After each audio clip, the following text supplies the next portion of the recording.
right, audio's live. When I get to the bottom, I go back to the top of the slide, and I stop and I turn and I go for a ride. Then I get to the bottom, then you see me again. Yeah. Well, it's time for Feedback Friday. Now, thank you all for being here. First, you'll probably notice that Karafa and I were busy. We were busy in the studio setting up something new. So check this out. Behind me, you can see the sconces, the dragon claw sconces holding powerful, mighty scepters of magic. But today, literally like 2 minutes before Feedback Friday was supposed to start, we got a shipment of lights in. Now, I want to tell you the significance of this. The lights that we bought are portable LED lights that we could use on location. We have never used these lights before, but they are amazing. So we started setting them up, and that's when it occurred to me we can use them as uplights to bring some accent to the sconces, which truly look amazing. As you probably have figured out, the sconces are now installed and ready for Season 4 of D&D with high school students. We are supremely excited. Not just excited, but this season is going to be different from every other season for an enormously huge reason, and that is we have 10 people playing. And those 10 people are broken up into two groups, and yet all the storylines that you guys have been following from Season 2 and Season 3 are interwoven, if you will, into this new storyline. So when I say that I'm excited, it's kind of an understatement because I'm not necessarily sure what's going to happen. This may be the season that ends the series of D&D with high school students, or it could be a brand new beginning, depending on what direction the players go. So there's an enormous level of excitement and opportunity because we don't even know what's going to happen. But yeah, the part of the excitement is the cast. Part of the excitement is the storylines that they're going to be embarking on. And then a big part of the excitement is just the opportunity to show you guys what we've been doing with like the studio and the new setup and the new lighting setup.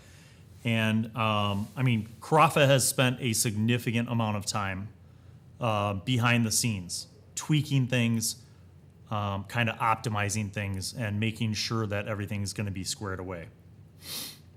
Hey, Dave, could you just bring up the gain just for a minute so they could...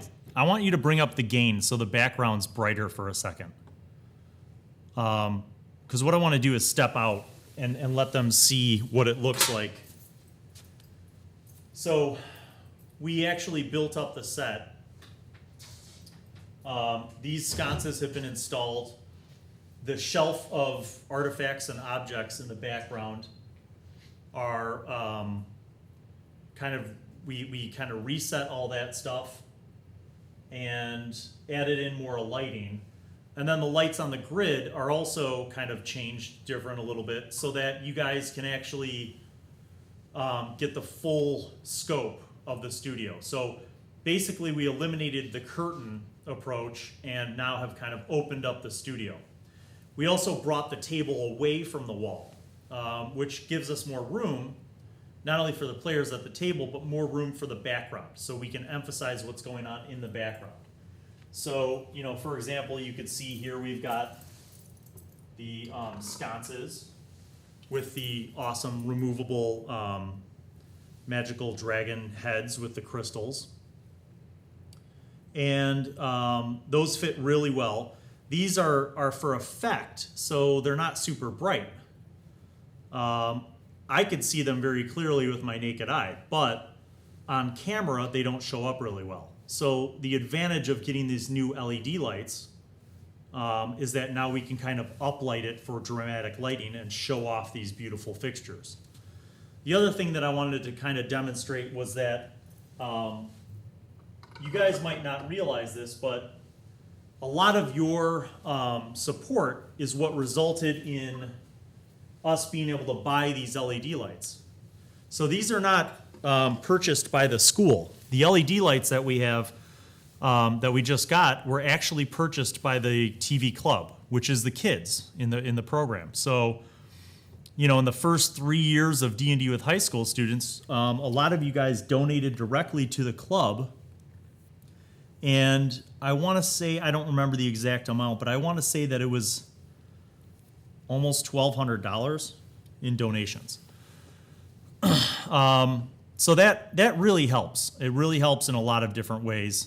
And it makes it possible for the kids to reinvest in the program and buy really cool equipment. So all of these things are just kind of coming together in so many cool ways. So that's kind of a summary of why we've been really excited to get going. So I know that you guys have been watching and following along with the Session 0 stuff, and you've been able to see some of the character creation, and you've been able to see some of the behind the scenes, get to meet some of the new cast members, which is really awesome. So we are going to continue the hype train all week, all weekend, all the way up till next Friday. So literally every day from here on out, there's going to be a new video at 10 a.m. Central Standard Time, either a Session 0 video, or next week you'll be watching Meet the Cast videos, and that will lead up to the first episode 1 of season 4, which will be next Friday. So a week from today, 10 a.m. Central Standard Time, will be the first episode 1. So I'm supremely excited about this. Now, the other thing, before I get into the chat, I know there's a lot of you guys that have questions and comments, and I'm going to have to get caught up on that. But the other thing that my patrons know already is that we have an opening sequence that Carafa worked on for one of the 2 groups for Season 4. And I am immensely proud of it. It is by far the best opening sequence we've ever done. It is an amazing piece of technical wizardry. Carafa created it, and I could not be happier.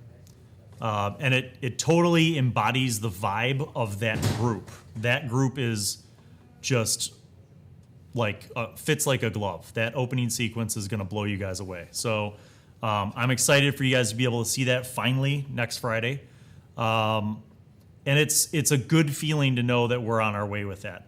Now, the other group's opening sequence isn't finished yet. We're still waiting on some character art pieces, but it's coming along, and I'm pretty excited about that too. The other thing, last thing before I delve into the chat, is that the students have taken ownership. So there are 3 Meet the Cast videos that you'll see next week, Tuesday, Wednesday, and Thursday. And those are produced by the students.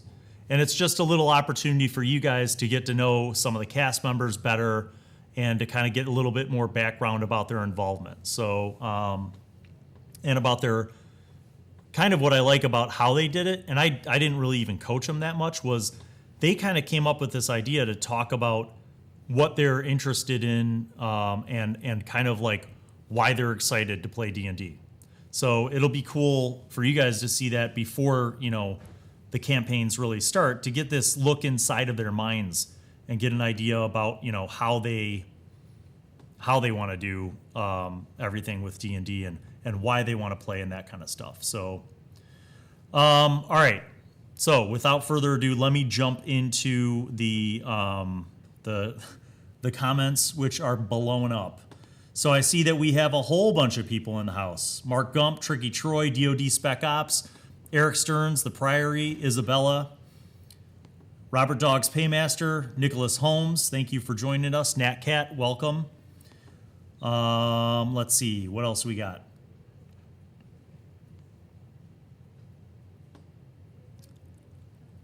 Mushu. Wow, that's before we even turn on the sound. Thank you, DoD Spec Ops and Tricky Troy. The Coke Zero Fund is strong. Thank you. Okay. Oh, Emrys is here. Elthews. Gadsden Culpepper. Wow, that's from like when I started this. I'm going to have to fast forward a little bit.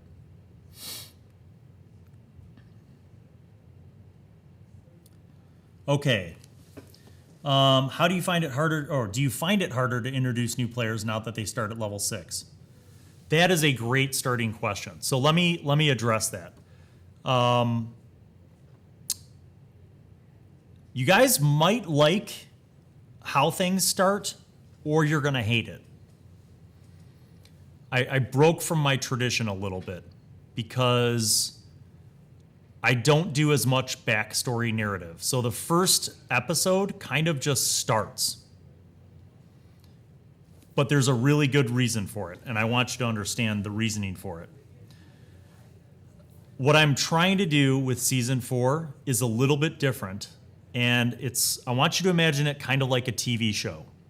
You're going to meet the characters, and they're going to get right into adventure. They all know their backstories. But what we're going to do throughout the season is have flashback sequences. The flashback sequences are going to basically give you guys, the audience, some of the background about the characters. So there will be some kind of like one-on-one flashback sequences, and then a few that are like 2 to 3 people. But we're going to kind of have the season kicking off, and then what you're going to see are these flashback sequences that fill in their backstories. And the flashback sequences will come in every couple episodes that will give you relevant information. The reason why I'm doing this is because I came up with this idea as a way to kind of break out of the traditional established narrative style that I have, and to make it a little more like you guys are playing the game. So I think that the flashback thing, what it'll allow you to do is kind of get a little bit more invested into the storyline. And the reason I came up with this is because so many of you guys in the comments after every episode in previous seasons, you would you'd make guesses about different things, and then you'd have these discussions. And I love that. I love when I'm looking through the comments and you guys are like, putting out your guesses, or you have different theories about things. And I love that. So I think what will be cool about this new approach is that it will change how we are telling the story, and then it'll also change your perception of what's going on in the story, and also maybe your perception of the characters. So that's why we're not starting off with like a full background session 0 adventure with each person. We basically jump right into the game in the present tense, but then gradually every couple episodes, you'll get these flashback episodes. So I hope you'll like it. I think it's very different from how I've done things previously, but I think you guys are going to like it. So that's one of the explanations. Now, to answer the original question, how will I integrate them? It's a little challenging because the newer players who've never played D&D before, they're just jumping in with a 6th level character, which is actually pretty powerful. The more experienced players shouldn't have that much of a transition. So it'll still have that entertainment value where the new players are still learning the game and they're making mistakes. But I feel like there will be opportunities for them to grow quickly because they're kind of getting thrust into the mix. They're going into a hot zone.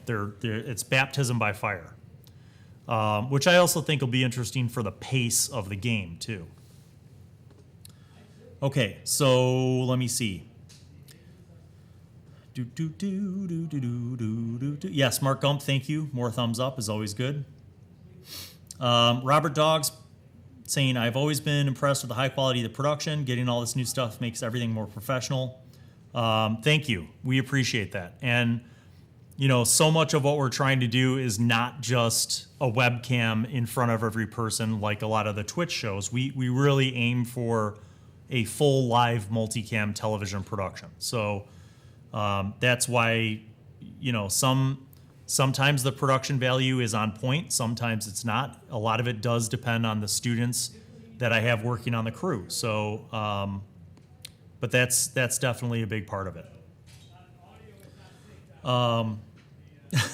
Nerd Garage says the rest of us, Bill, are just figments of your imagination.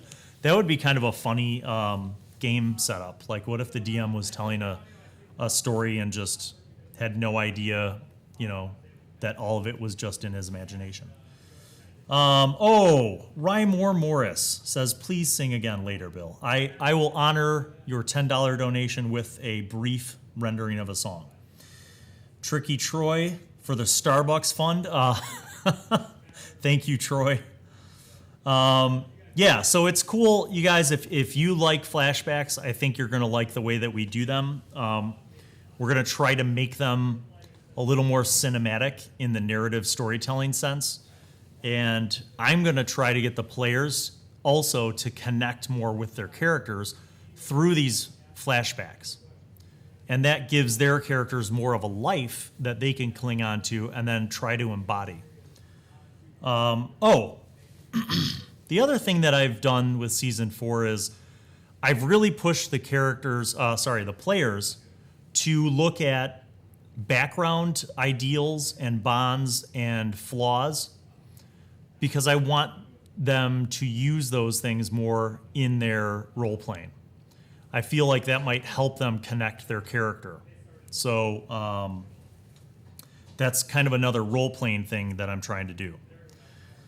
So, have you tried exposing some of the veteran 5e players' early editions? I have not. Now, that said, somebody in a comment, I think from yesterday, was asking about whether or not we've ever played other games. The short answer is we haven't. The longer answer is I would like to. I would like to play Call of Cthulhu with the students, maybe Vampire the Masquerade, maybe a post-apocalyptic game.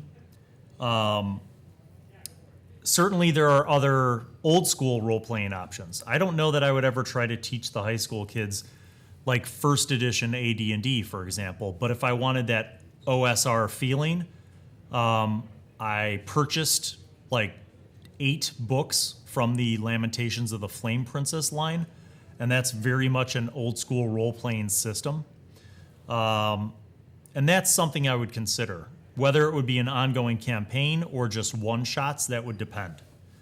But right now, I kind of feel like 5th edition is a good fit for this generation.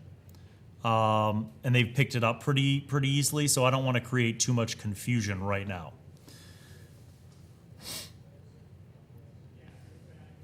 Okay, let me see what we have in the chat.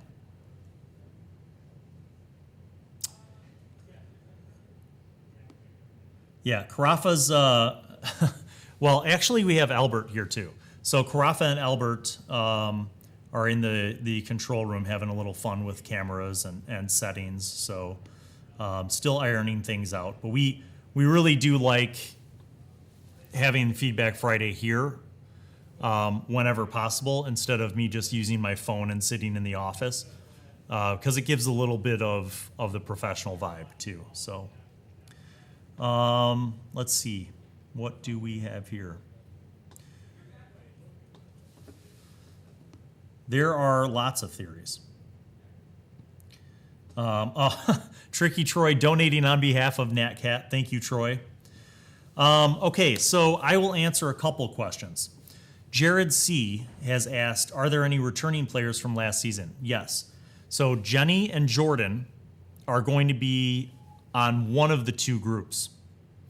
And you have now seen the session 0 for the rest of their group. So Jenny and Jordan's group are Jenny, Jordan, Andrea, DJ, and Virginia. That's one of the groups. The other group is Beth is returning playing Mantra. And then, but her group, the other 4 are all new. So I'm excited for you guys to meet them. And today you saw the session 0 for Abby and Amanda. So they're 2 of the new group. And then you will also meet Reagan and Melissa. So this weekend, don't forget, every day until Friday at 10 a.m. Central Standard Time, we're going to have another video dropping. And by the way, that doesn't include Monster Monday. I have another Monster Monday for this coming Monday. And I have a new Table Topics video, which will be dropping on Tuesday. So Table Topics with Bill on Tuesday. And so, yeah, we got a lot of content coming out next week, you guys. Good questions. Robert Dogg's Paymaster made a comment that says, considered forward flashes? The answer to that is divination. So, I don't want to give any spoilers, but if you have kept up with the Session Zero stuff, you'll know that there's a new character who is a warlock. How Andrea's warlock is going to fit into the storyline remains to be seen, but there is an opportunity for Andrea to receive some forms of divination for him to be able to divine what may come in the future. So when you mentioned forward flashes, that's what I immediately thought of. Now again, that depends on how he interacts with his patron, but there's a distinct possibility that forward flashes might happen. We love you too, Nat Cat. Hey Martin, good to see you.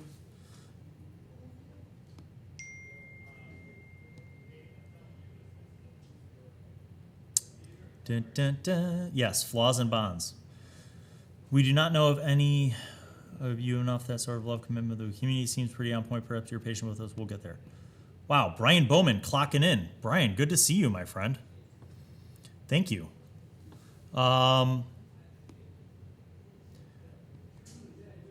Freaky Deek says, thanks for teaching the next generation the fun of D&D. It's truly my pleasure and my honor. I am a blessed person because I get to teach video and filmmaking, which is what I did professionally before I went back to school to become a teacher. And now I get to merge that with my lifelong love of role-playing games. So thank you guys, because you are a huge part of why we do this. And every time I see a comment from somebody, young or old, who says that they just started playing D&D or they used to play and they got back into it, that is my fuel. That's why I'm doing what I'm doing. Because I truly believe that tabletop role-playing games are something that we all need. We all need to sit around a table and get together with people and use our imaginations. So, hi Bill, which is your least favorite edition of D&D? So, Gaming Tortoise, good question. I'm not really hardcore against necessarily any specific edition. I would say 4th edition was the one that I played the least, but I didn't hate it. I know a lot of old school role-playing people hated 4th edition. I didn't hate it. I just didn't click with it as much as I did other editions. I would say that, 5th edition is probably my favorite, and then 1st, because that's what I started with. And then probably 2nd, but really 1st and 2nd weren't that different. 3rd and 3.5, and then 4th would be last. And by the way, I also played Pathfinder, and I would say that, Pathfinder is, if you liked D&D 3.5, I think Pathfinder is a very comparable gaming system. And I liked Pathfinder, but it just so happens that the rest of my gaming group moved on to 5th edition, and we enjoy that. So, but if somebody invited me to participate in a Pathfinder game, I would totally do it because I think it's a great game as well. Good question. So for you, Marvelous Mutterings, the flashbacks they're going to be a mix. Some of them will be solo sessions where it's just me with the player and we do the flashback with that character. A couple of them are actually going to be small groups because those characters were together for a specific incident that happened. And through those flashbacks, I hope to be able to flesh out the background stories, and I feel like that'll help for you guys as well as audience members. Yeah, so group 1 is 5 people, and group 2 is also 5 people. So there are 10 total cast members for season 4, broken up into 2 groups. Someone asked the other day, will you ever have all of them at the table? And my honest answer is, I don't know. It honestly depends on whether or not, on their choices, on how they choose to go with things. I'm not purposely creating a situation that is adversarial. There's nothing necessarily in the story that says there's going to be this ultimate battle where the two groups fight each other and it's a TPK. That could happen, but there are many, many other ways. I always leave other options, and it's how they choose to interact with the world and what's going on around them. That's what's going to determine who's at the table. So it's not necessarily a last man standing kind of thing. Freaky Deek asks, where did you get those? Shoot, I just lost it. Where'd you get those black-red sets of dice the girls were using in today's session 0? So the dice that come in the black velvet bag with the D&D logo were given to us by Dragon Talk. So Wizards of the Coast have a show called Dragon Talk. It's a podcast, and it's hosted by Greg Tito and Shelly Mazanoble. If you don't already follow it, you should. They do live shows all the time, and that's straight from the mouth of Wizards of the Coast. They interview a lot of really cool people in the gaming industry, and writers, artists, people in the community, streamers. So that's who gave us that fantastic gift, among other things. They also gave us a bunch of books, stickers, a whole bunch of stuff. So they're really nice people and very supportive of the channel. And I wish you could buy those, but you can't.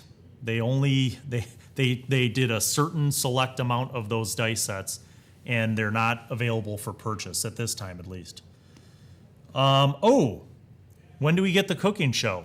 You guys, I'm so excited. We shot the first episode of Jenny's cooking show with the Necro Nom Nom Nom. So one of my patrons, Bob from Philly, sent us this book, and it's basically in the style of the Necronomicon, but it's a cookbook. So Jenny happens to also be involved in the school's cooking program, and she really likes cooking. So we decided, hey, let's do a show. So we went up and shot the show. I took a couple behind the scenes pictures. And you guys, it is amazing. I can't wait for you to see it. We shot it with the new cameras, the new Blackmagic 4K Ursas, and it looks stellar. It looks professional as all get out. So I'm super excited. So there's a bit of editing involved, as you can imagine. Nobody wants to sit through like 2 hours of a rough cooking show. So what Jenny has to do is sync up all the cameras and cut it down to like a reasonable length. And then add some background music, stuff like that. But I think it's going to be really awesome. I can't wait for you guys to see that. So, and those cooking shows will be popping later in October, which I think is great because they're perfectly in line with Halloween. What is the most absurd monster you have in your setting? Well, I have a lot of original creatures in my original world, but without spoilers, I would say probably the Kizil Iblis, the little red demon babies. I think they're absurd because when they're first born, they're like a low-level monster. They're not a big challenge at all. And you guys probably remember from season 3, it was total. What are you doing back? Michael Garbars. Oh, come here, boys. Come in here. I have 2 of my alumni who have returned, you guys. Now, you might not know them, but here's Michael and Albert. These are, and by the way, I should say, national award-winning Michael Garbars and right. Albert Farristrow. That's right. My boys coming back from college to visit. Grab a, I don't know, there's no stool, Michael. Karafa's just laughing because Michael has no stool. Just sit on this one. But it's I would say the most ludicrous or absurd creature is the Kizil Iblis, because what you guys have seen in season 3, the encounters with those when they're the little red demon babies, they're pretty weak. Like, you can kill them with one hit. They're like kobolds. But should they mature, they become quite deadly. So is it the perhaps you will see flying that. things Yeah, the little from the eggs? red flying things from the eggs. I remember that. So when they mature, they become very powerful. So I would say that's probably the most absurd monster, like original monster that I have. But I do have a lot more that are on this continent, but also not on this continent. Let us see. My favorite D&D monster would be, I'm a big fan of giants because I think there's a lot of variety in giants, and you could use them from mid-level all the way up to high level, and they could just be a single encounter, or they could be a whole story arc for a campaign. Even D&D does, Storm King's Thunder. So, that's an example of a very versatile giant type or monster type that you can use over and over. Once again, just wow. Thank you guys, all of you guys that are donating in the super chat. I will sing a song, I promise. All right. Rymore Morris says, I started in 5e. Are there any amazing campaign books from early editions I could use? That is a great question, Rymore. And I will say that the answer is yes. Now, let me give you an example. I think if you're into like the Forgotten Realms, for example, or Greyhawk, you could definitely get boxed sets or books from those settings from older editions and just adapt them. I think one of the best things that you could do with older edition content, if you really like it, is just adapt it to 5th edition. And it really isn't that big of a jump. It's not that big of a difference. But that's a great question.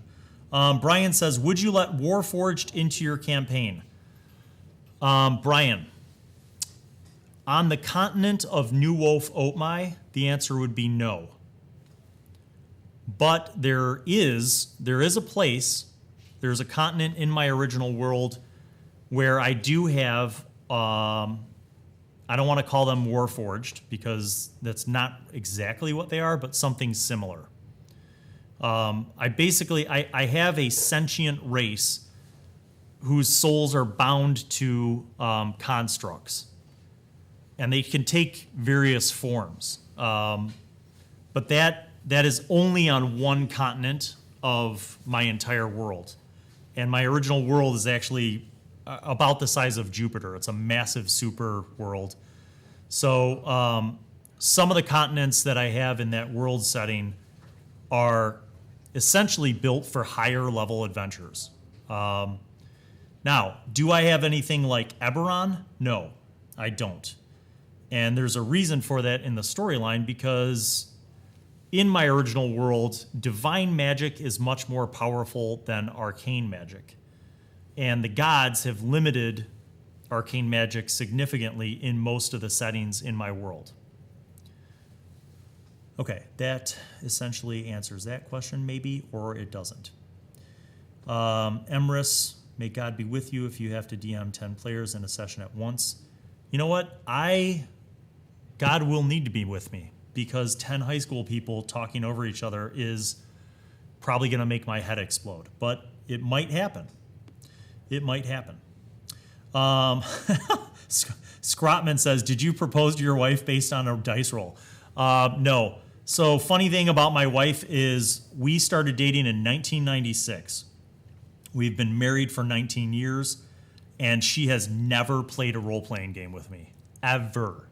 Never. She's not mean about it. She lets me go off and do my gaming things, but she just has no interest. Despite the numerous times I've tried to invite her or entice her to play, she just has not done it. So, yeah, nope. Dice do not have an impact on my married life. Although that would be kind of cool. Let's see. Natcat, I want to thank you tremendously. You've re-inspired me to get back with my old campaign and begin writing out books. Oh, that is awesome. That is awesome. Cheers to you, my friend. That makes me happy. So, guys, I have to tell you, in 2 weeks from today, I'm going to be playing a campaign. Sorry, not a campaign, a one-shot with 3 old friends, and the last time that the 3 of us played D&D together would probably have been about 1984. No fooling. At least 35 years since the 3 of us have played together. So the Paseka brothers, my friend Jim and his older brother Andy, and my friend Matt. And I don't think we've all been in the same room in probably 25 years.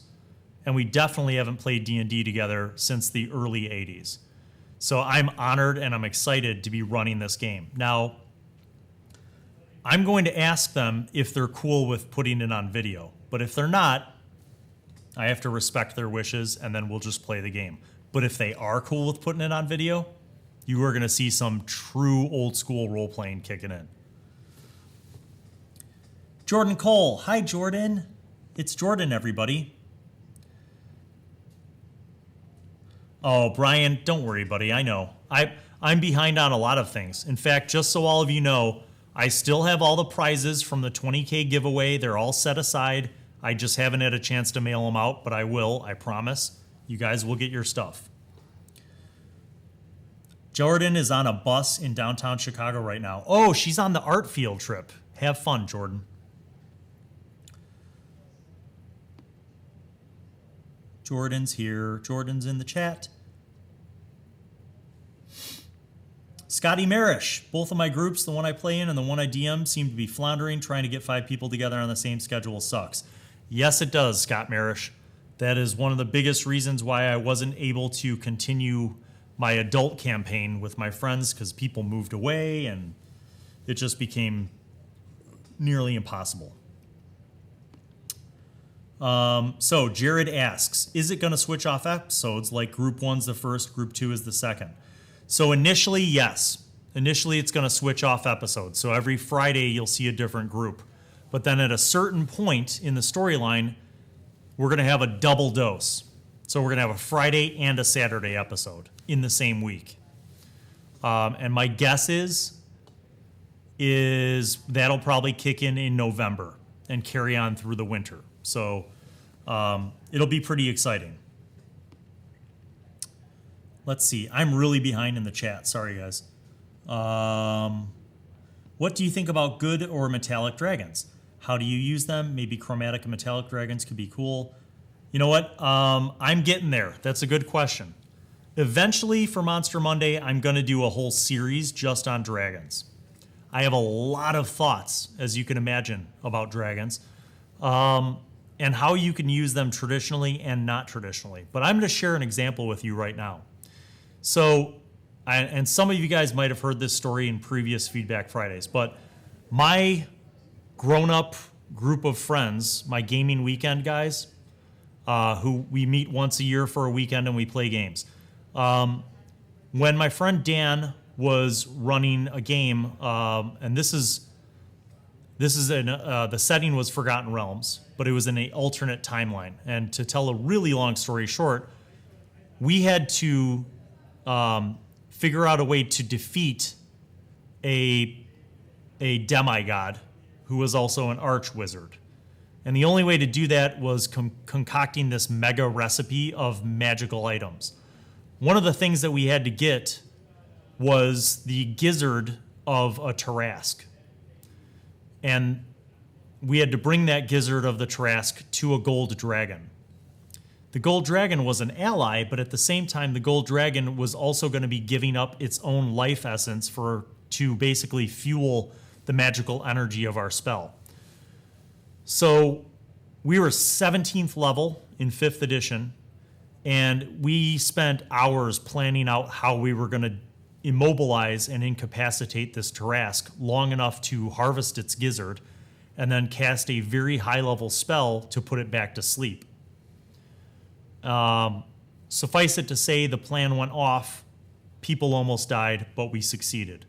We brought the gizzard back to the gold dragon, and it was one of the most emotional moments of role-playing that I've ever had. Like, all of us were virtually in tears because, well, partially because of the way that it was role-played. But this gold dragon had become like a friend. So it was almost like having your friend like sacrifice themselves to save you. For those of you who are Star Trek fans, it was kind of like the scene in Wrath of Khan where Spock like fixes the engine drive and like exposes himself to massive radiation and dies. And he like looks out to Kirk and he's like, I was and always will be your friend. It was like that level of emotion. So I think dragons are amazing. And I think good dragons are underused. I think a lot of people don't consider using good dragons as major NPCs in their campaigns. But I think good dragons can have a tremendous potential. That was a good question from Apurv Solanki. Wow, I am like miles behind in the chat, you guys. I'm sorry. Shalendor says that every other Tuesday Pathfinder game, switch days and times to get it in for everybody. Yeah, like I said, I greatly enjoyed Pathfinder. I had 2 different characters. One was a Knife Master, which was fun as hell to play. And then the other was a Oracle, which was also probably the most fun for me to play. Can you briefly talk about your position on feats? Okay. Yeah, so I've commented or I've replied to some of your comments about feats. So feats are absolutely an option in my games. But I think some of the players chose to just take the ability score improvement at 4th level because their rolls were kind of just okay-ish and they wanted kind of better rolls. But you will see some people who have feats in Season 4. I think particularly Melissa's character is going to be absurd with her feats. She more than makes up with the feats with her character. So you guys will be excited to see that in action.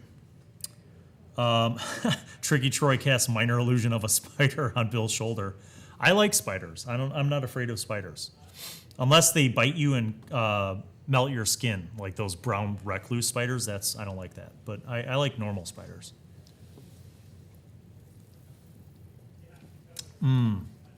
This Coke Zero break brought to you by Tricky Troy, DoD Spec Ops, Nat Cat, and a variety of other friends.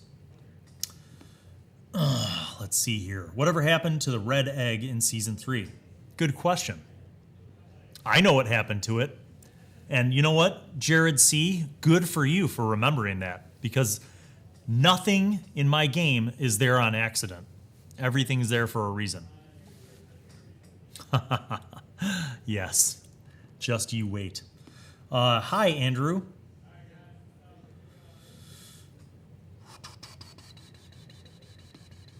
Oh, yeah. I'll have plenty of Coke Zero. All right. Wow. You guys, thank you so much for all of you being on. I can't even believe there's like 60 people in the chat right now. Okay. How do you come up with the names for people and buildings and taverns? That's a great question. In my original world, I like to come up with names that sound different. Now, sometimes I just come up with things that sound like they would come out of like a computer game, like, the Rusty Flagon Tavern. I mean, the Iron Horse. Actually, I think the Iron Horse is a real tavern. But anyway, sometimes I just come up with things on the fly. But typically when it comes to like the names of the countries, the cities, the major NPCs, I spend a lot of time coming up with names.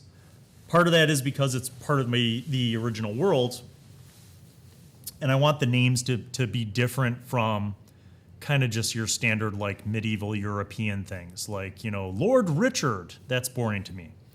So, the king of Malakun, for example, is Tertingi Malakuni. The leader of the righteous domain of Kabul Kailish is Kor Paigambar. So and the capital city is Poitex Shahar. I don't know, there's something exotic about it. Now, some of you who are clever might figure out my secret. And it's not really a big secret. I think I've shared it online with people. But a lot of times what I do, if I'm struggling to come up with an original name, is I type in a description of what I want to do in English, and then I go to Google Translate and I just click through different languages until I see something cool. So a lot of the things in my on New Wolf Otmai are like Malagasy or Uzbek or Greek or Turkish or I don't know, like just different languages that have things that sound cool. So if you want to get clever, you could probably crack my code. But that's it. That's my secret. Is I just try to come up with things that sound a little more exotic. I think I actually used a couple Romanian words because Albert's Romanian, so I threw in a couple Romanian names. Let's see. My first character was half dragon. Yes. Yes.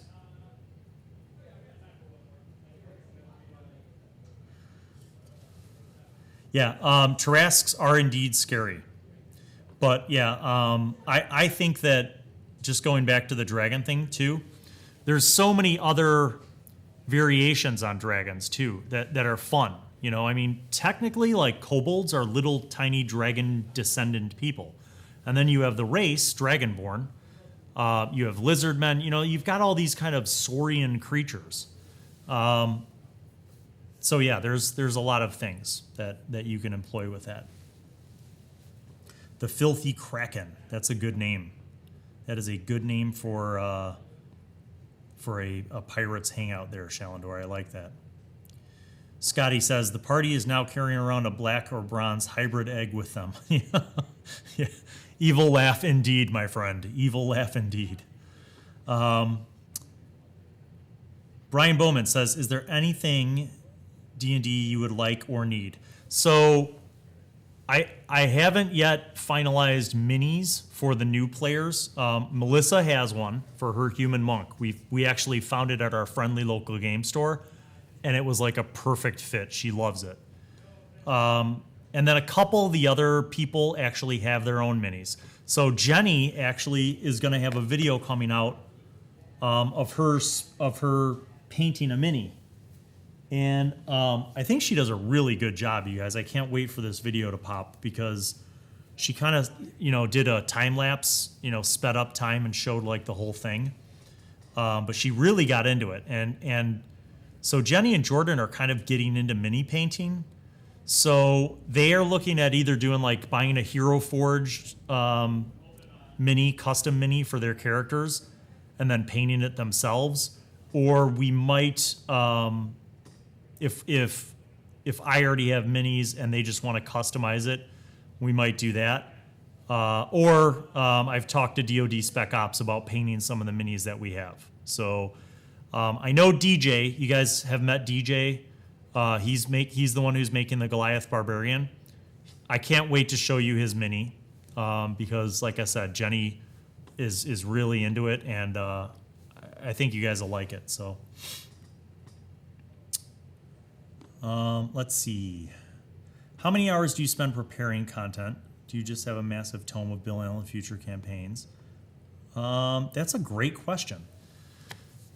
How do I answer that? So I don't prepare in the same way that I think other DMs prepare. What I do is I create a world. And I have a lot of notes about that world, like a book worth of notes about that world, about the people in the world, about the politics, sometimes about things that like never will directly affect the campaign, like taxes, or trade disputes, stuff that isn't necessarily directly going to affect the characters, but I need it.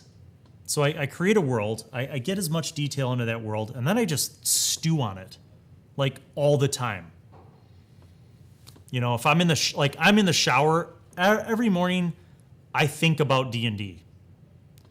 So I have no hair, so technically a shower should be like 5 to 8 minutes for me. Sometimes I'm in the shower for 20 minutes because I get lost in my brain, and then I snap out of it, and I'm like, oh, what am I doing? I got to go to work. So I think about it during the day. I think about it while I'm eating. Like, I think about it all the time. But I don't write things down all the time. I just sometimes stew on it. And then if I have an idea, sometimes I'll write it down, or I'll just write down some notes or like a story thread or an outline, and then I'll just kind of park it and leave it. And then I'll stew on it some more, and I'll just think about it. I don't necessarily know if I want to use it, but I have it in there. So I got a world, and then I have like a book of ideas for potential encounters and adventures in my brain. And then I start imagining those things so that if the players choose to go in a direction, I have the basic story idea, but I don't know how it's going to end because I don't know what they're going to do. So I leave it very open-ended. So I guess the answer kind of is that I don't prep, but it's also not off the cuff. I would say that it's like sandbox style, but also a very rich sandbox. Like I put so much into stewing on it and planning it that it's not just like totally improv. I'm not just making stuff up. Like I have a game plan. There's a big picture. I know what's going on in my world, and I know what will happen. Like the ripple effect. I'll know what happened if the characters do this. How does it impact this? If the characters go this way and do something else, how does it impact that? So I kind of just know my world, and I know what should be happening. Now, do I make mistakes sometimes? Sure. But I feel like that is, my style has evolved not just from D&D, but I would say a great portion of that evolved from the years that I played White Wolf games, playing Vampire and Mage, because that storytelling style is very different from like a hack and slash or tactical combat D&D style. And with White Wolf, you definitely had to have stories. You had to know your cities, you had to know your region, and you had to know the politics, and you had to know the NPCs and what they were doing. And that's kind of how I reapproached D&D in a more narrative style. Okay. Good question there. Good question. Let me see where we're at. Oh my God, so much. I'm missing so much chat. Yes, to summarize, I am an enthusiastic world builder. I get, my brain just doesn't turn off. Sometimes. Sometimes that's because of insomnia or like anxiety, and I need to do something creative to get all the ideas out of my brain. And so that's an outlet. What's your thoughts on the Guildmaster's Guide to Ravnica? I have nothing against it. I'm just not interested. I'm sure that if I had any experience, like with Warcraft, I would love to have that publication in D&D to be able to use that world. But I don't know. I'll play in other people's campaigns that are in other worlds, like Forgotten Realms or Greyhawk. Like maybe if I had a group of friends who is going to run a game in Ravnica, I would play in it, or Eberron. Like I would play in it, but it's not really my jam. Like I prefer when I'm DMing to run things in my original world. So, yeah.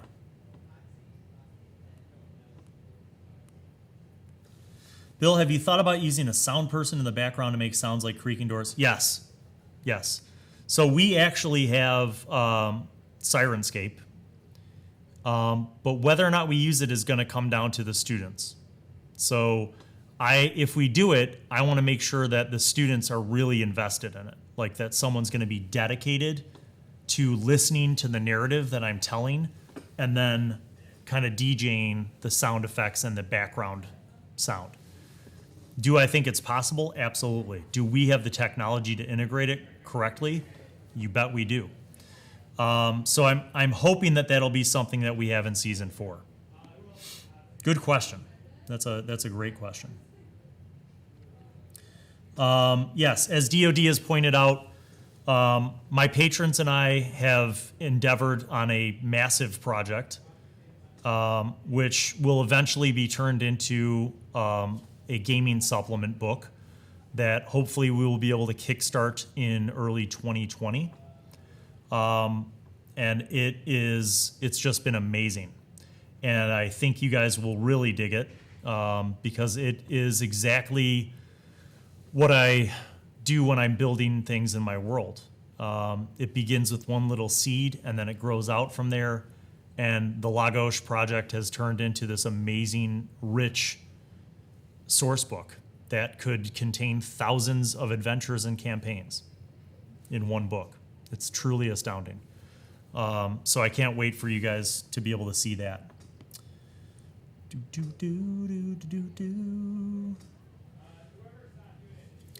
Yes, I'm going to say that I really also enjoy you guys giving us feedback about the Session Zero stuff.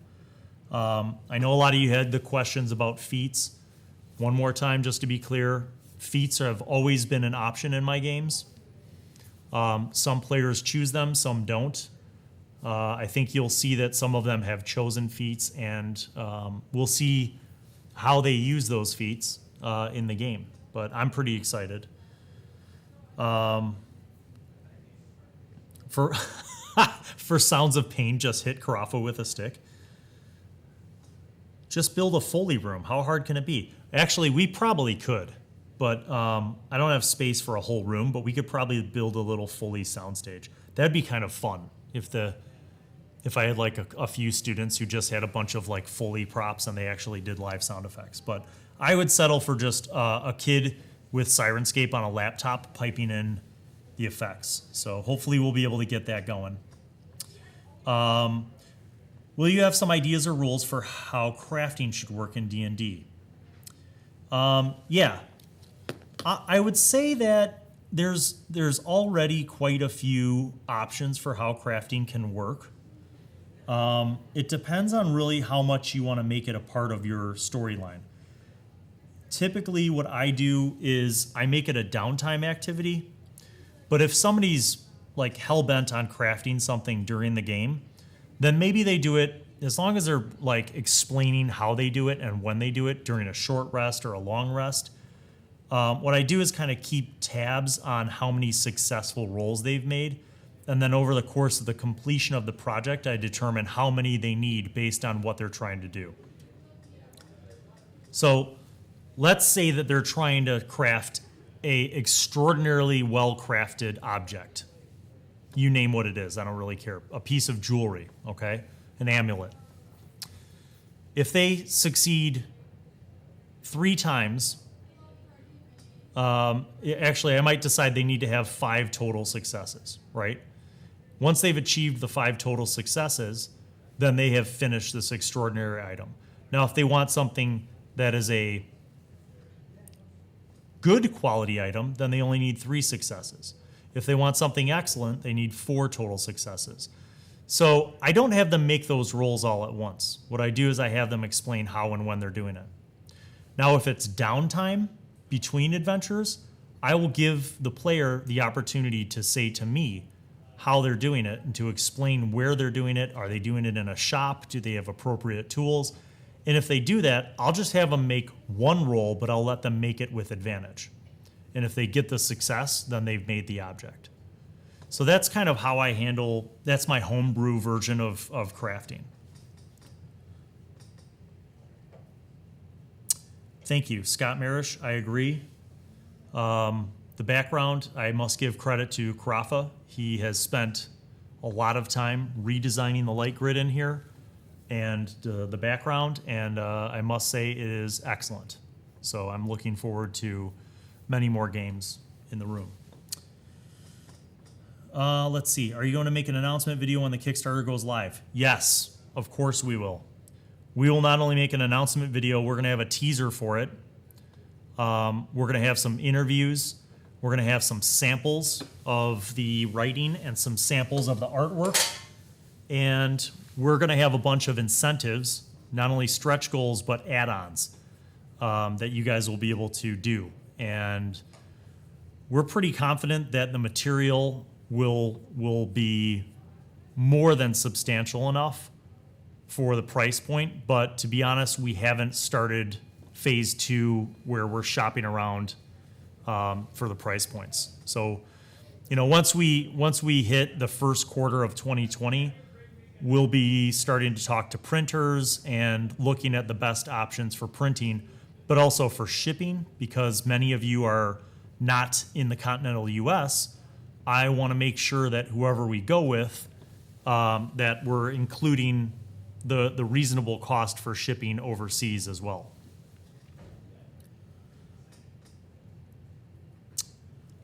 James Woodwright asks about D&D ambiance music.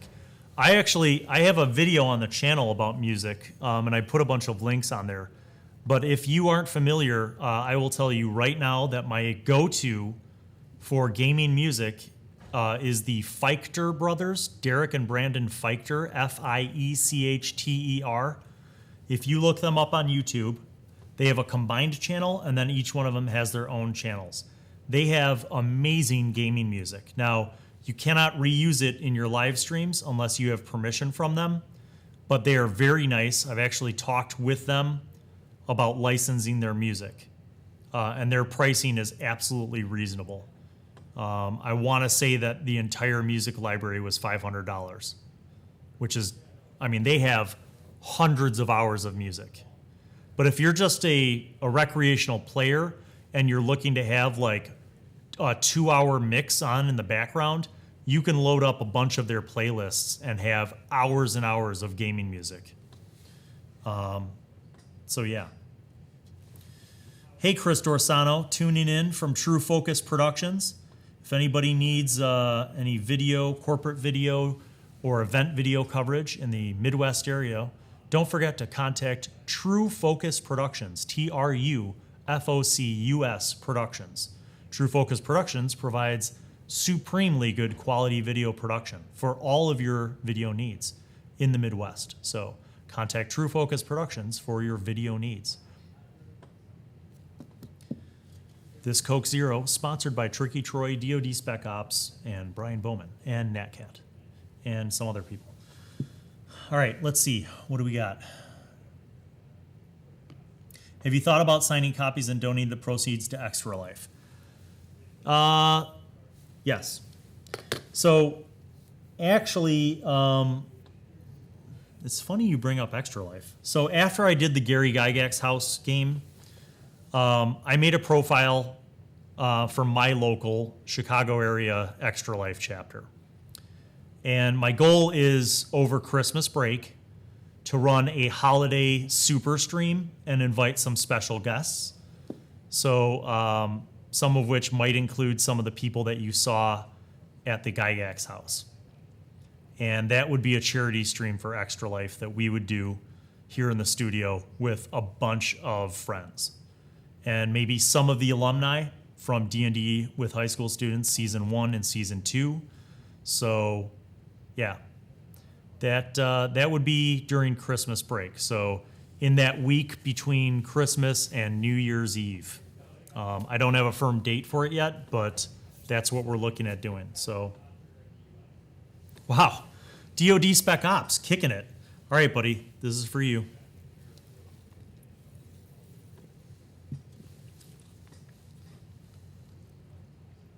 Nicholas Holmes also suggesting the Dungeon Synth Archives channel being a great resource for music. Good one. So Hydrolac asks if the region for the Kickstarter is New Ofotmai. So the way we're making Lagos is that you can put it into New Ofotmai, or you could drop it in to any world. So what we're doing is publishing the region. So you get like the lake, the river, the town of Lagos, the Minaria Forest, the Cragspear Mountains, the Green Hills, all of that stuff in the region, and all the NPCs and politics and adventurers and all that stuff. And you could basically pick that up and drop it into any location. We even have a variation in mind. And DoD Spec Ops did like a prototype of this, where it would be a floating continent, like a floating island, like magically lifted up in the air. So we're keeping it kind of open-ended so that you guys can actually incorporate Lagos into any game setting. And it's not just specific to D&D 5e. So you could use these ideas in Pathfinder, you could use it in any edition of D&D, you could use it in virtually any other game system. And by keeping it system neutral, we feel like it'll encourage people to run games a little more creatively. Because that's the point. We're making this source book to challenge people who either have DM'd but have maybe gotten bored or they're burned out, or for new DMs to think about new ways to run adventures and to think about new ways to add in plot lines and to engage their players.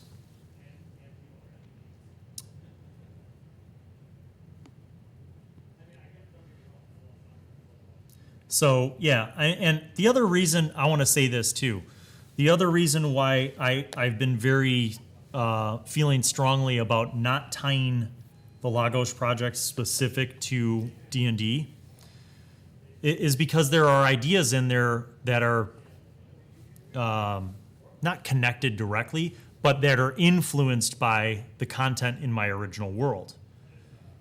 And I mean, my original world, I started working on back in 1998. And it was specifically designed to be different from all the stereotypical D&D stuff. That's why in my original world I have all of my own original races and monsters and religions.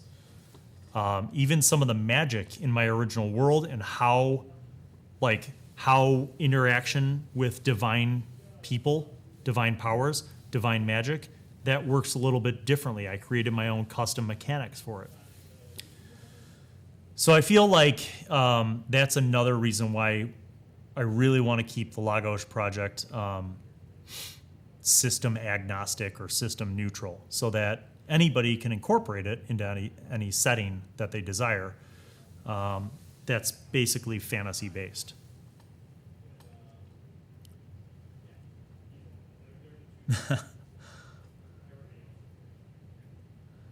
So, I don't know if this is spoilers or not. BP has asked the question, are any of your players planning on dressing as their characters in any way for Halloween? So, the answer is... the answer is no for D&D with high school students. Should I just leak this now? Do you guys want to know a potential spoiler that's not related to D&D with high school students? But it is related to Halloween? I'll just wait. I need to know if you guys want this or not.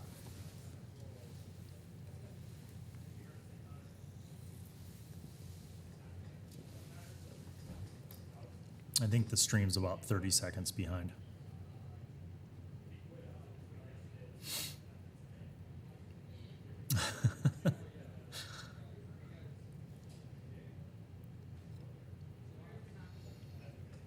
Okay, this is not related to D&D with high school students, but it is related to Halloween.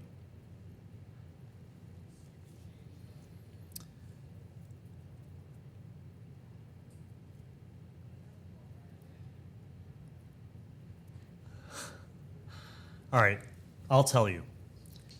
I'm not going to tell you exactly, but I'll tell you a sneak hint. How about that? Look out for a live game on Halloween night.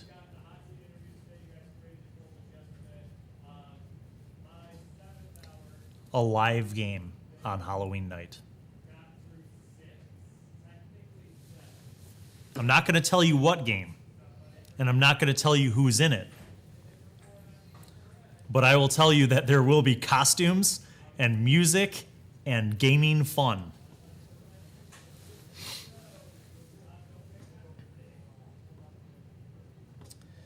Okay, Nerd Garage is asking about permissions or licenses. So Wizards of the Coast has a document, I think it's called an SRD. Basically, there are certain allowances that Wizards of the Coast has certain provisions that will allow you to use an open gaming license to use some of their content and some of their mechanics in your own publications. What I would advise you to do is research it heavily before you write anything that you intend to publish. They're very strict, and you don't want to spend a lot of time working on something and then find out that you can't publish it, or that if you do publish it, you'll get sued. So definitely do your research. Go to Wizards of the Coast website, look up open gaming license, watch YouTube videos about it, read Wikipedia about it, find out all the information you can so you know the rules about it. The other thing is if you're looking to specifically publish something for use with D&D, Wizards of the Coast has the DM's Guild, which is specifically for people who want to write content for D&D 5e. And if I don't know the exact rules of how that works, because I'm not a published DM's Guild person or adept or whatever they call it, but I know that there are rules that you have to follow with that, and that once you follow those rules, you can actually, write content and have it published on the DM's Guild. So, yep, that's it. That's what I got for you. All right, you guys are already starting to guess what the Halloween game is, so I'm not going to say anything else. I just said that we're playing a game Halloween night, and there will be people and costumes, and it'll be fun. That's all I'm telling you. Not telling you who's in it.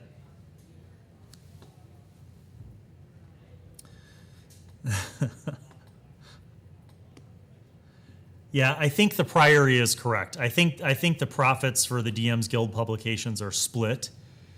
And honestly, you guys, the reason why when we do the Kickstarter, the reason why I'm making the stuff system agnostic or system neutral is not because I'm worried about splitting the profits with Wizards of the Coast. It's not about the money, it's about the opportunity to start creating published content. We want the Lagos project to be the first of many publications. And if it's a success, then we can fulfill the ultimate dream of starting to publish, content from New Wolf Oatmai, like a whole world book. I have 9 continents right now on my world. 9. I've play tested in 3 of those 9. No, wait. Arakazine, New Wolf Oatmai, Zarach, and Sakura. 4. I've play tested in 4 of the 9. So I have so much more content. It is unbelievable. Like I could put out 30 volumes of content. But the Lagos is going to be the first. It's going to be the first. So that's why we're taking it slowly, because we want to do it right. And I'm going to say right now that the Lagos would not be anything more than a fun little project if it weren't for DoD Spec Ops and Topo Musical, because they have continued to be my fuel and my inspiration to keep pushing so that we keep this going. And it would just be a little side project if it wasn't for them. And my other patrons were all part of this wonderful collaborative thing, but I have to give credit to Topo and DoD because they're the ones who kind of took it to the next level and kept pushing me and working with me on it and getting me to not give up on it. And, now it's becoming this amazing thing. So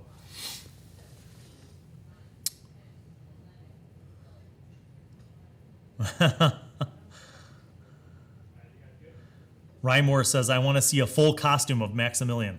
We'll see. I don't know who's going to be in town for Halloween. That's why part of the guest list has to remain secret.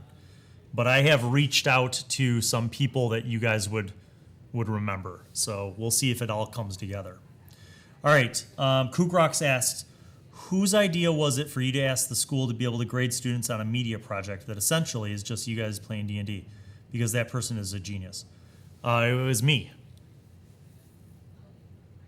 So the idea to play D&D in season 1, what became season 1, was literally just born out of laziness. My advanced students didn't want to produce a film for their final project, so they asked if we could play D&D.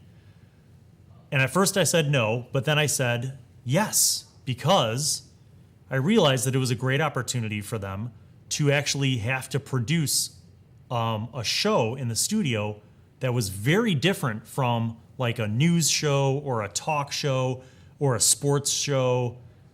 So I was really excited about the opportunity, and they got really creative with it. And if you guys remember some of the old behind the scenes stuff, you might remember like the video that we showed behind the scenes of Paul up on the lighting grid and kind of going through the whole setup.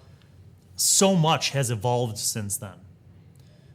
So I mean, it's exciting for me because I love D&D, of course, but you know, from the media perspective, I think it's a win for everybody.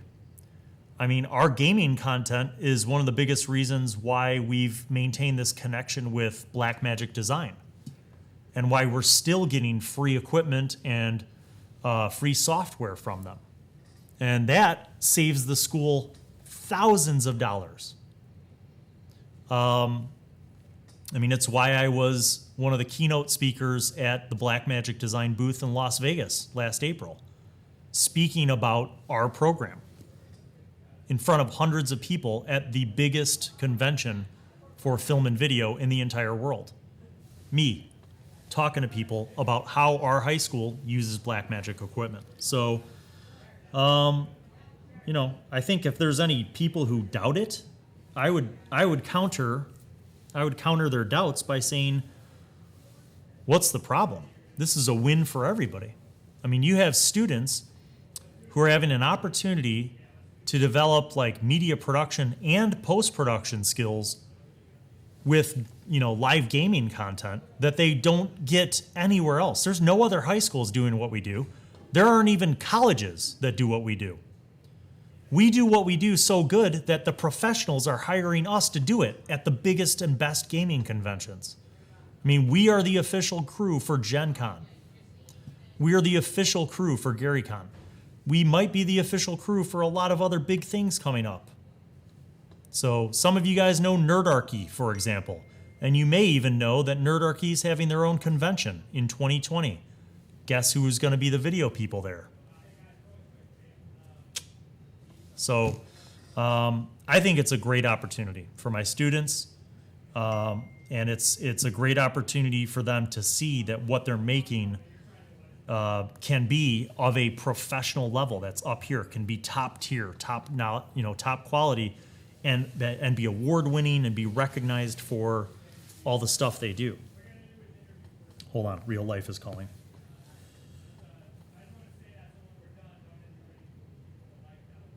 Yeah. I have DoD Spec Ops and Topo Musical on my phone and in the chat. All right. Oh my God, wow. You guys, it's almost 2:30 my time.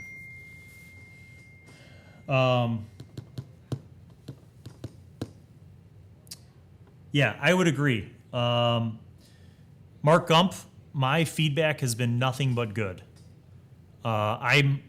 Everybody that you've seen on camera in this game, in every season, I think, I know their parents. Like, not just met once or twice. Like, I've been to their graduation parties. Like, I'm tight.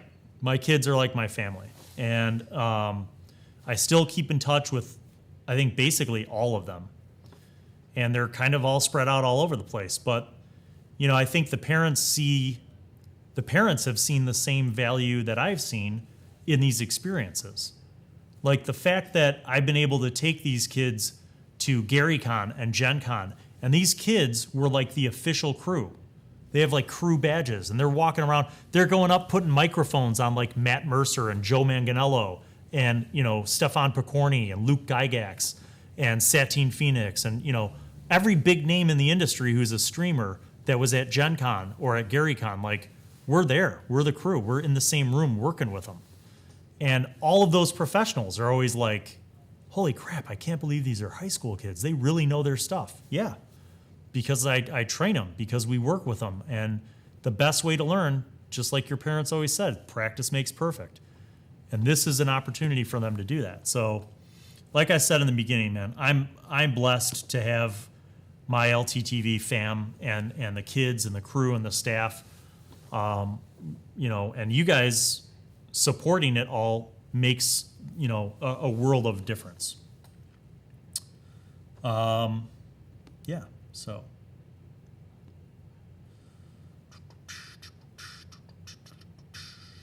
The squared hex grid you use is 1-inch grid. Yes.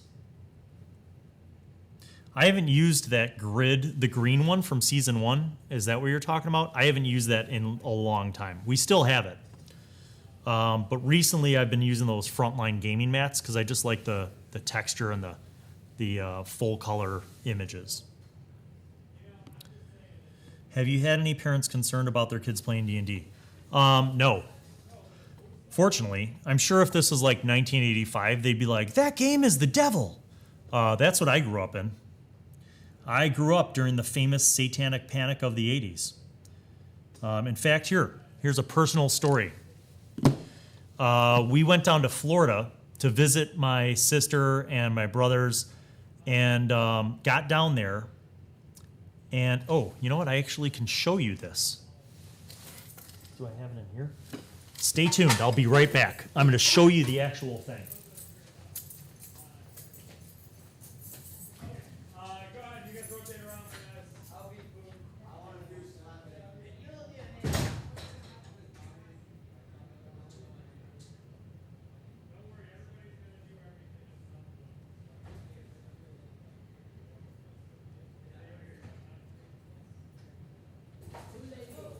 Okay.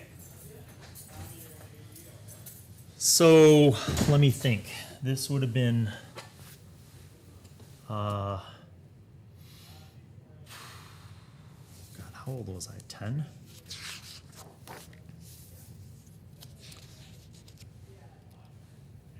Maybe 82? 1982? Yeah.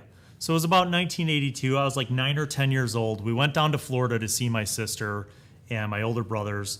And my sister and her husband had this beautiful condo in St. Pete, Florida, right on the bay. Like when I say right on the bay, like this is $1 million condo. They were rich back in the 80s.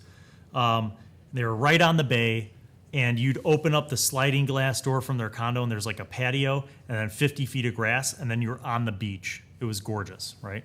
So we get down there, and this is like in the peak of my youth, and I had my books with me, okay? I brought them in the car. Now, if you look closely, I don't know if you could tell, Carafa, does this look pink or orange? It should look orange. So here's the back of the book. You could see the color tone. Orange. Yeah, this is the color tone. This is how it should look. This book is actually pink because it got bleached in the sun. Because on the way down to Florida, when we were driving through like Mississippi and Alabama, it was in the back of the car. So imagine this is like in the back of the Buick Skylark, and the sun's just beating down on it, and I had no idea this would happen, and then it got bleached by the sun, okay?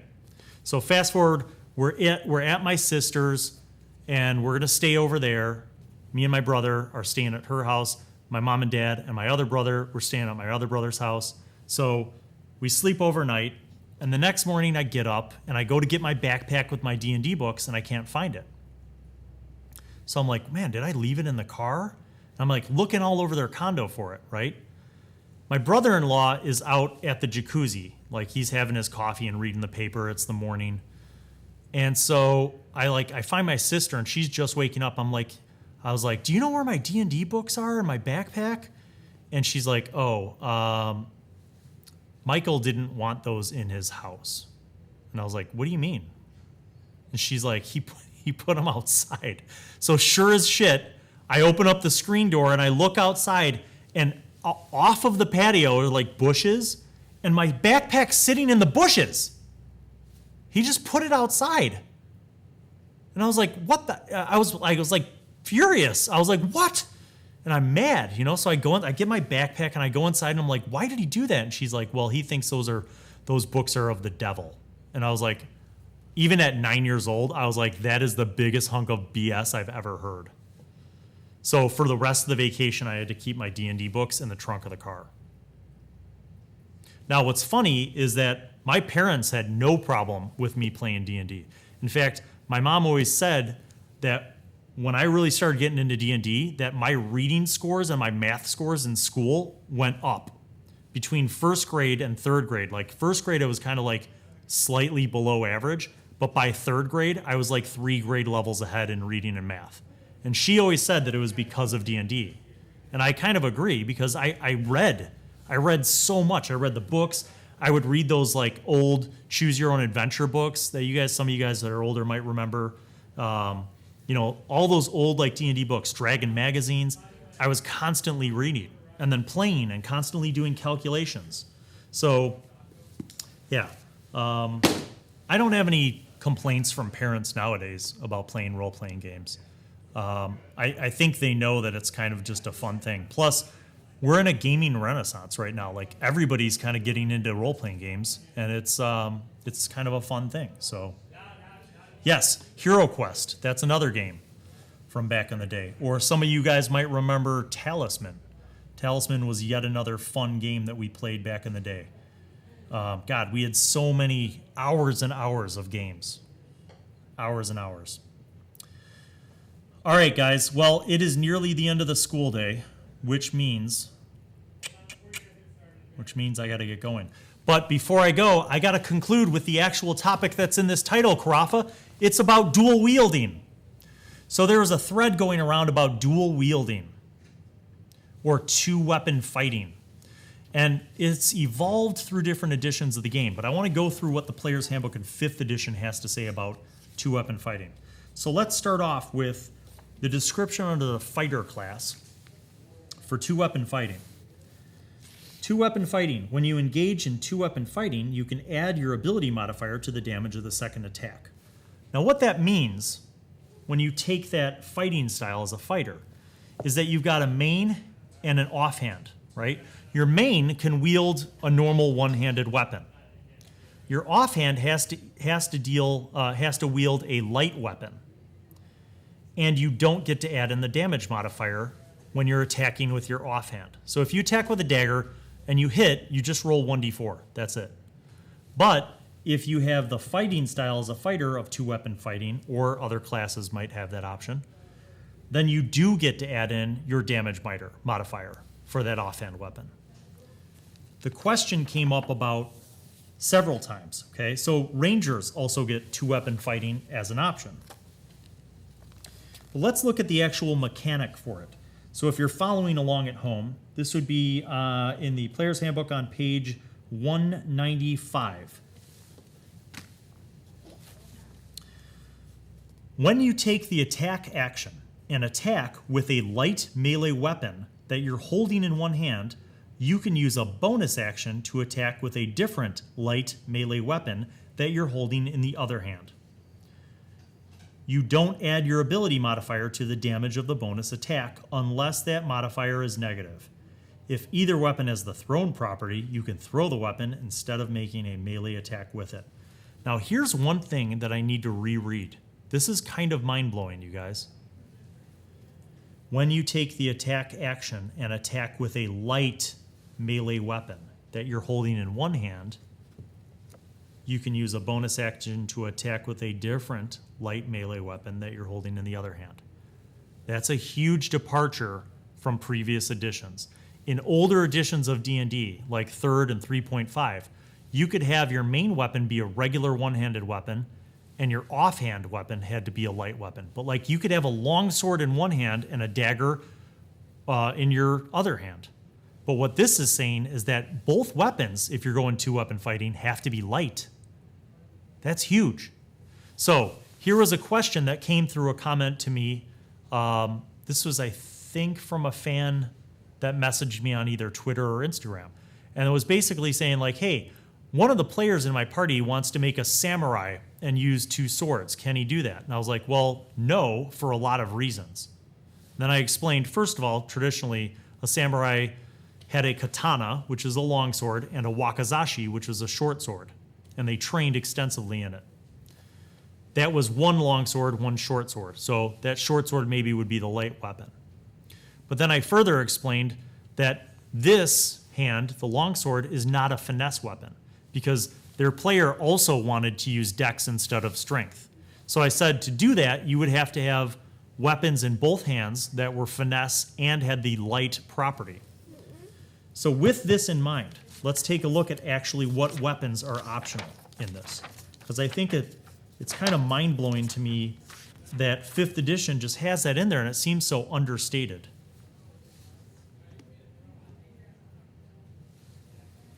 Okay, so looking at just weapons that have the light property.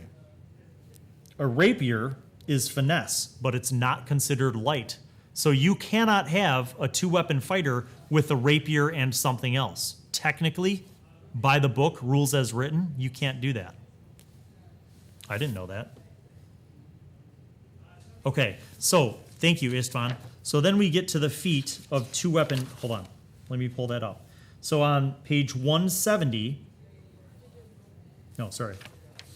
Where is it? Dual wielder. Yeah, dual wielder on page 165. This is the feat dual wielder. You gain a +1 bonus to AC while you're wielding a separate melee weapon in each hand. You can use 2-weapon fighting even when the one-handed melee weapons you are wielding aren't light. You can draw or stow 2 one-handed weapons. Oh, wow. Dual wielder is so much more powerful than I thought it was. Dual wielder is basically letting you use 2 longswords. Am I right? You can use 2-weapon fighting even when the one-handed melee weapons you are wielding aren't light. So technically that player could do, I was wrong. I very rarely say that. I was wrong. That player can do 2 light weapons, and as long as they have finesse, you can use the dex bonus. So actually, if you take the dual wielder feat, you can have 2 rapiers. Son of a bitch. Or 2 scimitars.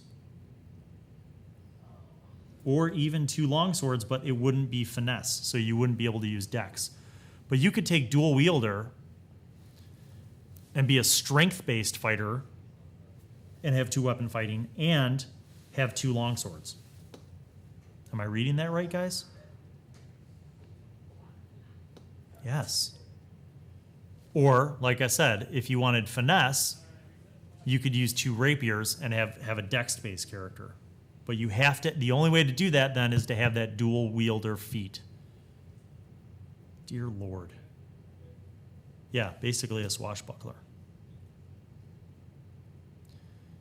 Mace, longsword, so it's not 2 slashing damage. Yep, that's actually tactically a much better idea.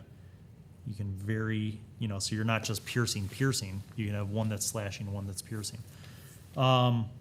So, just to get back, let's go back to the samurai example. So I was still right in saying that this person's player couldn't quite make a samurai that was dex-based, right? Because the longsword doesn't have finesse. So if you wanted to make the samurai, you would still be better off with your katana, which is your longsword, and your short sword wakizashi, but being strength-based. And as long as you're the dual wielder, you get the benefits of that. Is that correct? Katana, wakizashi. So the short sword damage is 1d6, the long sword damage is 1d8. So I think that is the question, or that rather is what answers the samurai question. If you were going to try to make a samurai, it would be longsword and short sword. Yeah, Drist, Asparagus Ash points out that Drist was 2 scimitars. Yeah. So those are some insights, and thank you guys for the interactions and ideas. But yeah, in other words, to be a dex-based dual wielder, you would have to pick 2 weapons that have the finesse property, which could be a rapier and a short sword, or a scimitar and a short sword, or 2 scimitars. But it could not be or it could be 2 rapiers, but it could not be 2 longswords. If you add in the longsword, yeah. Gadsden, I have a swashbuckler. If I take dual wielder feat, I can dual rapier. Yes. Or a rapier and a stiletto. Yeah, like a knife. Sure. Yeah. So, you know what? Style over substance. Katana is a 2-handed sword IRL. Is it one-handed in D&D?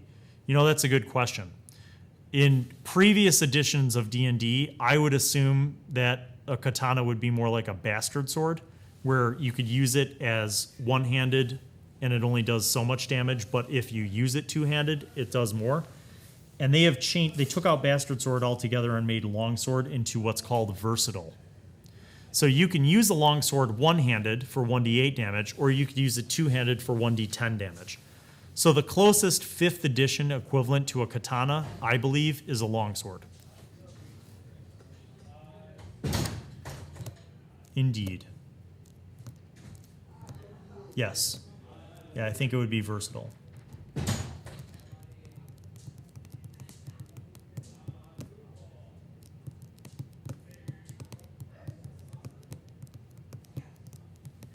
So anyway, that was kind of one of the topics that I wanted to actually talk about with you guys for today, because I think there's confusion. And for me, I admitted I was wrong. And part of that is because I was confused, because in 3 and 3.5 D&D, 2-weapon fighting and dual wielding was done a little bit differently. And now it's become much more clear that basically you're very limited with 2-weapon fighting to just using light weapons.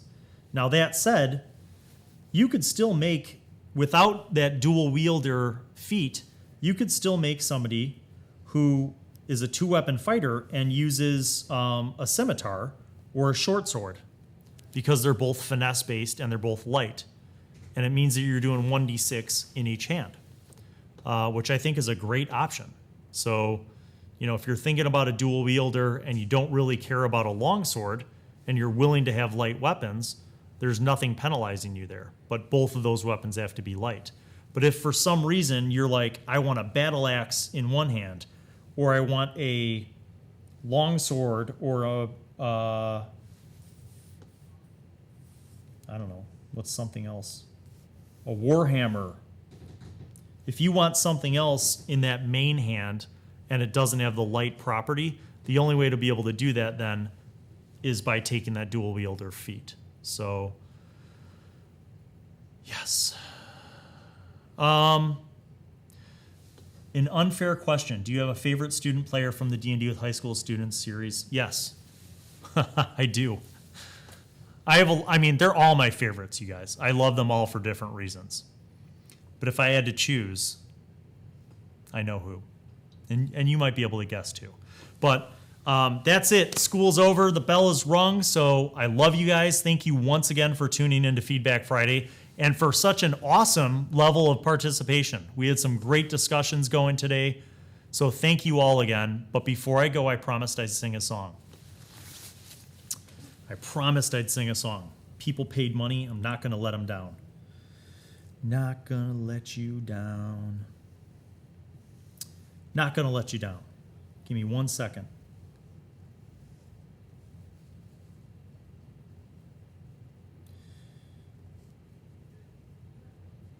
Crawfy, you might have to watch the audio levels on this one. I'm gonna skip back a second.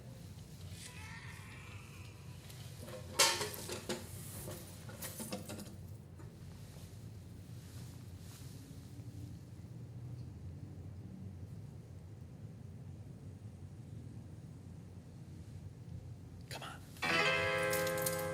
Oh, darling, please believe me. I'll never do you no harm. Believe me when I tell you, I'll never do you no harm.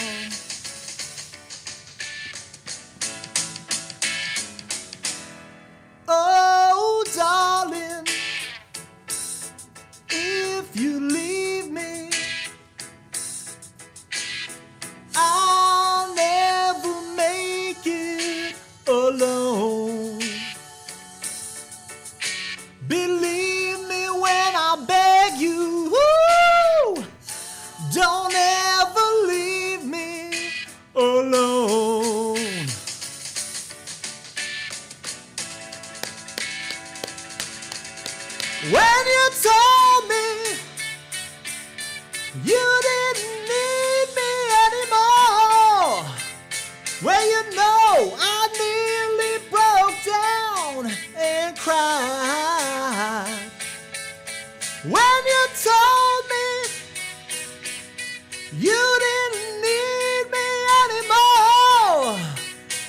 You know I nearly broke down and cried. Oh, darling, if you leave me, I'll never make it alone. Believe me when I tell you, I'll never do you no harm. Oh yeah. All right, that's it. Thank you for watching Feedback Friday. I hope you enjoyed this episode of Feedback Friday. Don't forget that every day for the next week at 10 a.m. Central Standard Time, you will be getting a video. So meet the new cast and get hyped because the hype trains are rolling. It's on. Jordan, come in. Say goodbye to everybody. Jordan's here. She's back. Thank you, Rymore. We were both on a field trip. Jordan and Jenny are here, Hi. everybody. Come on in. The hype train's rolling. So stay tuned. And Jenny's cooking show is coming soon. We'll see it. All right. Peace out, everybody. Love you. Okay, bye.